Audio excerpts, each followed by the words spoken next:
علاقے ہیں, آپ سامان لے جائیں, آپ کے ساتھ ہماری کوپریشن ہے. اسی اسمبلی سے نکلتے ہوئے انہوں نے کہا.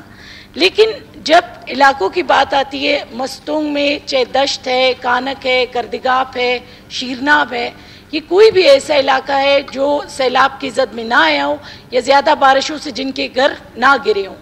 تو جب میں نے وہاں کے محترم, اب نام میں نہیں لوں گی, وہ کہتے ہیں کہ برا مانتے ہیں کہ آپ کیوں میرا نام لے لیتے ہیں. جب میں نے ان سے ٹیلی فونک رابطہ کیا, انہوں نے اس دن بہت مشکل سے شاید میرا فون اٹھایا 10-15 فون کے بعد, کہ جی آپ یہ چیزیں اگر آپ 15 ٹرک بھی بھجوائیں گی, یہ نان فوڈ آئٹمز نہیں ہے, یہ تو ہمارے لیے مسئلہ ہے, ہم لوگوں میں کیسے ڈسٹریبیوٹ کریں گے. میں نے کہا آپ کو یہ نہیں دیکھنا کہ آپ کس کو ڈسٹریبیوٹ کر رہے ہیں.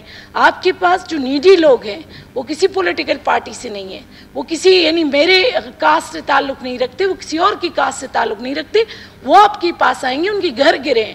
کیونکہ ہماری طرف جو مٹی کے گھر ہیں, ان کی باقاعدہ لپائی ہوتی ہے, ہماری طرف مٹی والے گھر ہیں سارے.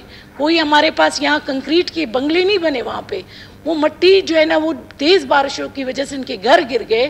وہاں زمینوں میں یعنی زمین دھس گئی ہے. میرے پاس تصویریں تھیں, میں نے ان کو پکچر سینڈ کی, لیکن اس محترم نے یہ ریفیوز کر دیا کہ یہ تو میرے لیے بڑا مشکل, اگر 15 ٹرک آئیں گے میں تو اس کو تقسیم نہیں کر پاؤں گا. پی ڈی ایم میں سے ہمیں گلہ نہیں ہے, ہمیں تو گلہ ان سے ہے جو ہمارا کام خراب کرتے ہیں, جو ہمیں ڈائریکٹ ریفیوز کرتے ہیں کہ آپ نہ بھیجیں ہمارے